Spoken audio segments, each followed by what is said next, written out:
Imagine un labo qui lance un médoc sans faire d'études cliniques. C'est ce qu'a fait l'éducation.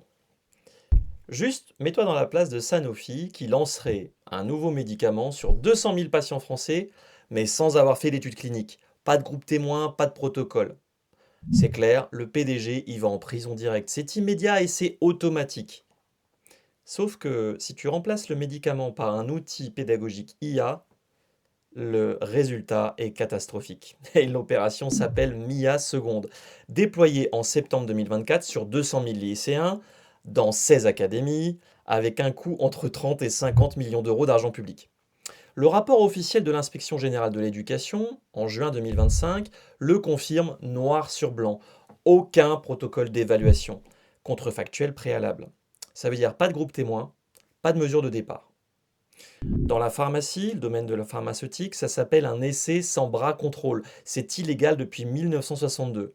La conséquence pratique, c'est que si les résultats des élèves s'améliorent, on ne saura pas si c'est grâce à Mia ou malgré Mia ou pour une autre raison. Et si ça se dégrade, en fait, c'est le même problème. Donc, 30 à 50 millions dépensés, zéro enseignement scientifique exploitable. Tu peux pas dire que ça marche, tu peux pas dire que ça plante, tu peux juste dire qu'on a dépensé de l'argent.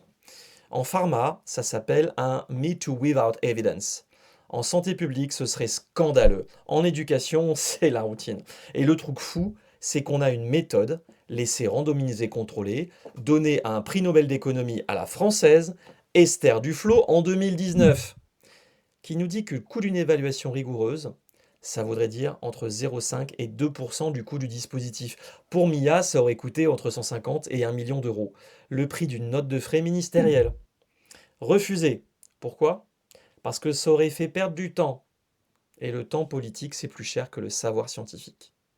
Le pharma, c'est encadré parce qu'on a compris qu'on jouait avec le vivant. L'éducation, c'est libre parce qu'on n'a pas encore compris qu'on joue avec le cerveau de 12 millions d'élèves. Le rapport complet est en commentaire.